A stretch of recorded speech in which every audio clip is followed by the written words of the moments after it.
그늘에 말려주세요. 2-3일만 시들시들 말려주시면 돼요. 그럼 길쭉길쭉하게 이렇게 도착을 하겠습니다.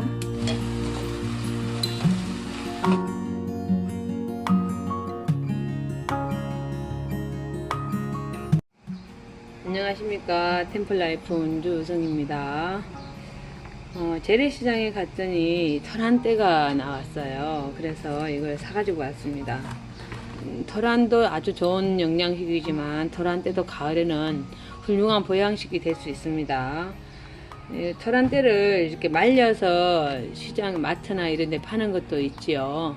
근데 저는 이거를 말리지 않을 거예요. 그래서 한번 보시면 좋겠습니다. 토란대를 이렇게 사가지고 이거를 바로 다듬으려고 그러면 쉽지가 않아요. 일단 한번 하나 다듬어 보겠습니다. 처음에 닿는 거 굉장히 싱싱하거든요. 그래서 이거를 그냥 벗기면 잘 안 벗겨지고 이렇게 똑똑 끊어집니다. 이렇게 똑똑 끊어져요. 싱싱해서 이렇게. 그러면 이게 까기가 힘듭니다. 그래서 어떻게 하시냐 하면 이거를 그늘에 이렇게 말려주셔야 돼요. 너무 바짝 말리면 안 되고요. 조금 시들시들 할 정도로 말려주시면 좀 이게 따듬기가 훨씬 수월합니다. 그늘에 말려주세요. 이렇게 며칠 한 2-3일만 시들시들 말려주시면 됩니다. 그리고 이렇게 뭉치로 있는 거는 이렇게 다 떼어주시고요. 이렇게 떼어서 주시면 이렇게 다 분리해서 말리셔야지 좋습니다. 토란이 알레르기를 일으킬 수 있는 물질이 들어있습니다. 그러니까 목장갑을 끼고 이렇게 꼭 해서 하시기 바랍니다. 이렇게 토란대를 시들시들 말렸습니다. 토란대에서 나오는 액이 손을 가렵게 할 수 있기 때문에 먼저 이렇게 비닐장갑을 안에 낍니다. 그리고 밖에다가 면장갑을 끼워주세요. 그러지 않으면 가려울 수 있습니다. 보면 며칠 시들었기 때문에 적당한 크기로 이렇게 잘라줍니다. 자르고 나면 이렇게 잘 벗겨져요. 시들시들 해졌기 때문에 이렇게 잘 벗겨지죠. 이게 싱싱할 때는 뚝뚝 끊어집니다. 껍질이. 그래서 벗기겠습니다. 그리고 이 가운데 보면 이 질긴 부분이 있어요. 이렇게 시들시들 골아서 이 부분은 쓰지 않고 버립니다.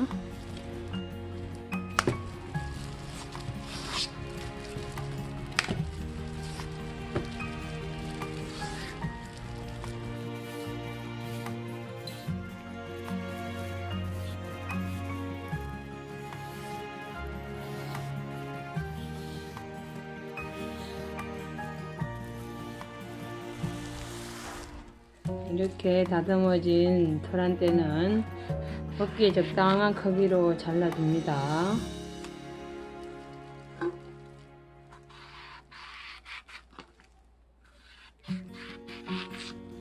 토란대는 가을에 먹을 수 있는 아주 좋은 음식입니다. 몸에도 좋고 영양도 아주 높죠. 항산화 물질도 들어있다 그러죠. 그래서 가을에 이걸 먹고 움직이면 겨울 나기가 훨씬 수월할 거예요. 토란대 이렇게 시장에 나가시면 요즘 한참 나옵니다. 사가지고 식구가 많으신 분은 큰 단을 사시고 좀 적게 드실 분은 작은 단을 사시면 충분히 가을에 먹을 수 있습니다. 이렇게 토란대를 따듬어 주세요. 이 상태에서 말리실 분은 이 상태로 말리시면 됩니다. 근데 저는 말리지 않고 데칠 거예요.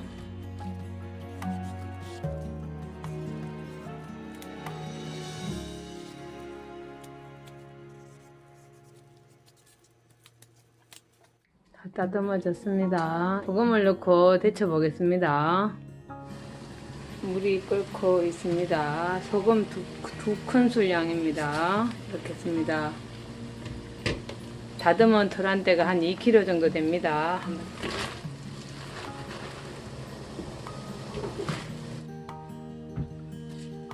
저는 이렇게 토란대를 데칩니다. 그런데 말리시고 싶으신 분은 데치지 않은 상태, 이 상태에 껍질 깐 상태로 그대로 말리시면 됩니다. 토란이나 토란대가 우리 몸에 좋은 음식이지만 토란은 고유의 알레르기성 성분이 들어있습니다.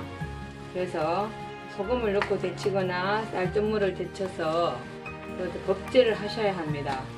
저는 소금에 데친 다음에 쌀뜨물에 3-4시간 정도 담궈 두겠습니다. 토란대는 다른 나물에 비해서 잘 삶아지지 않습니다. 표시도 잘 나지 않고요. 다른 나물들의 보통에 비해서 한 1분 정도 더 삶으셔야 됩니다. 이게 흔적이 잘 나지 않아요. 이렇게 물이 끓어도 이렇게 만져보시면 익었는지 안 익었는지 표시가 잘 안 납니다. 그러니까 주의해서 데치셔야 됩니다. 다 데쳐진 것 같습니다. 이렇게 몇 번 헹궈서 온기를 다 빼주시기 바랍니다. 토란대는 쌀뜨물에다가 넣어서 법제를 시키겠습니다. 쌀뜨물을 넣겠습니다.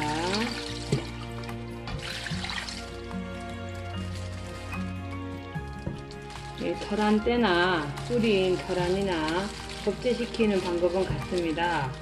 토란 알도 껍질을 벗겨서 소금물에 데친 다음에 이렇게 쌀뜨물에 적당한 시간을 담궈 두시면 알레르기성 성분이 빠져나가서 법제가 됩니다. 이 토란대도 그렇습니다. 닭이 낳는다고 계란이고 헉이 낳았다고 토란입니다. 그 정도로 영양 성분이 많다는 이야기죠. 3시간 정도 담가뒀습니다. 이것을 한번 씻어서 건져 보겠습니다. 쌀뜨물에 담근 토란대를 이렇게 몇 번 씻었습니다. 씻었는 토란대를 냉동시키는 방법을 해보겠습니다. 이런 비닐팩에 지퍼팩이면 좋습니다. 적당량을 원하는 양만큼 넣습니다. 2주먹 약간 적게 하면 한 300g 정도 나옵니다.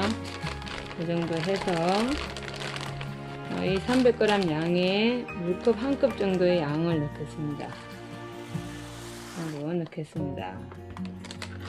이렇게 지난번 도라지 나물 할 때 제가 얘기를 했습니다. 삶은 나물 냉동시키는 방법과 냉동시킨 나물 해동시키는 방법을 올려드렸습니다. 한번 참고하십시오. 이렇게 해서 그대로 이렇게 돌리시면 됩니다.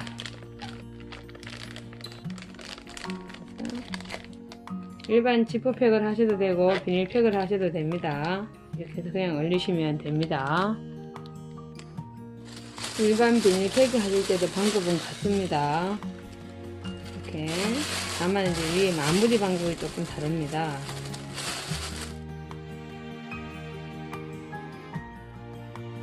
한 바퀴 정도만 돌린 다음에 위에를 그대로 얹습니다. 자체를 돌리면 물이 다시 빠져나옵니다. 이렇게 해서 터진 부위가 위로 가도록 해서 냉동실에 넣으시면 됩니다. 이렇게 해서 냉동시켜 놨다가 해동시키실 때는 상온이나 냉장고도 상온입니다. 냉장고나 상온에서 녹이지 마시고 물을 끓여서 바로 해동시키면 된다고 말씀드렸습니다. 씻은 토란대를 이렇게 일반 비닐팩과 지퍼팩에 담았습니다. 그리고 한번 요리할 양만큼 한 350에서 400g 정도 됩니다. 남겨놓고 이렇게 만들어 보았습니다. 이거 가지고 요리 한번 해보겠습니다. 요리할 거 350g을 남겨뒀습니다. 이거 가지고 한번 맛있는 나물 한번 해보겠습니다. 새송이 하나 내지는 2개, 청고추, 홍고추만 있으면 맛있는 요리를 할 수 있을 것 같습니다. 새송이는 이렇게 필러로 이렇게 도삭을 하셔도 됩니다. 도삭을 해서 하셔도 되고 칼로 옆으로 채 썰어도 됩니다. 도삭을 한번 해보겠습니다. 도삭을 하실 때는 위에 새송이 위에 머리를 먼저 이렇게 분리를 시킵니다. 시키고 도삭을 하시면 됩니다. 도삭을 하시면 좀 쫄깃쫄깃한 맛도 좀 있고요. 이렇게 도삭을 하시면 참 좋습니다. 만일에 도삭하기가 어려우신 분은 납작썰기를 하시면 됩니다. 조금 길쭉길쭉하게 이렇게 도삭을 하겠습니다. 새송이가 없으신 분은 표고버섯 하셔도 되고, 지역에 따라 송이버섯 같은 게 흔한 것도 있으시더라고요. 저희는 좀 귀하지만 나는 곳은 좀 허들의 송이버섯도 있으시고 이러시잖아요. 그거 이용하셔도 됩니다. 가운데는 이렇게 좀 무릅니다. 그럼 칼로 이렇게 납작납작하게 썰겠습니다. 자, 새송이는 이렇게 사용하시면 되고요. 위에 채도 버리지 마시고 이렇게 얇게 썰어주세요.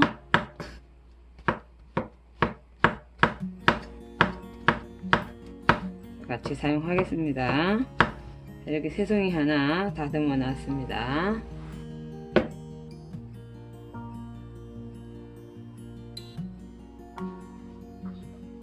팬에 식용유 반 스푼, 들기름 반 스푼 넣겠습니다. 여기에 새송이를 두껍게 썰으신 분은 지금 볶으십시오. 그런데 저는 이렇게 도삭을 했습니다. 조금 늦게 넣겠습니다. 달구어진 팬에 물기를 짜낸 토란대 넣겠습니다.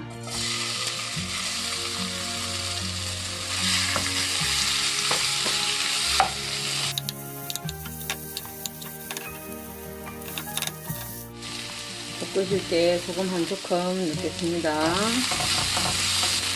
토란이나 토란대는, 특히 토란대는 섬유질이 많고 우유에 비해서 칼슘량이 10배 가까운 양의 칼슘량이 들어있다고 그래요.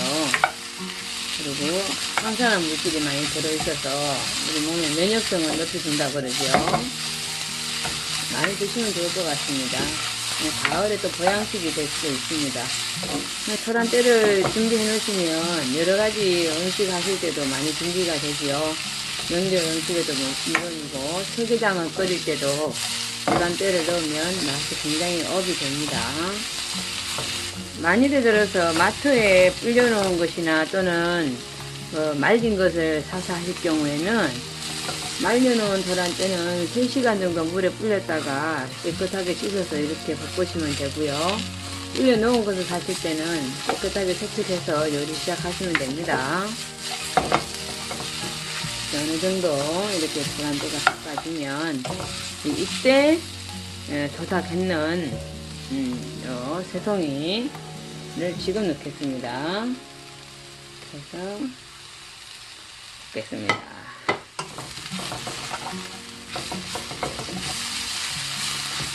새송이가 들어가서는 그렇게 많은 시간 볶지 않으셔도 됩니다. 도삭했는 것은 금방 이렇게 맛있게 스며듭니다. 간이 맛이 스며들기 시작하면 다시마 물 한 컵입니다. 이걸 넣겠습니다.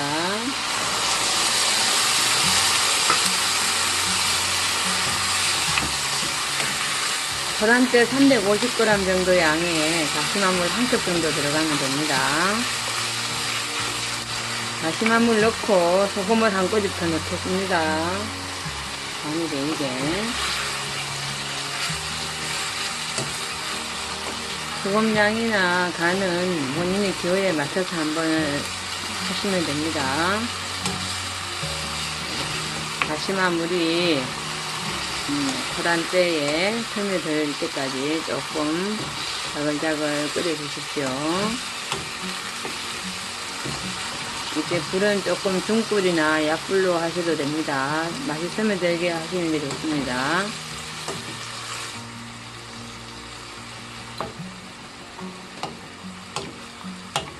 어느 정도 이렇게 자글자글 끓여지면 홍고추와 청고추 넣습니다.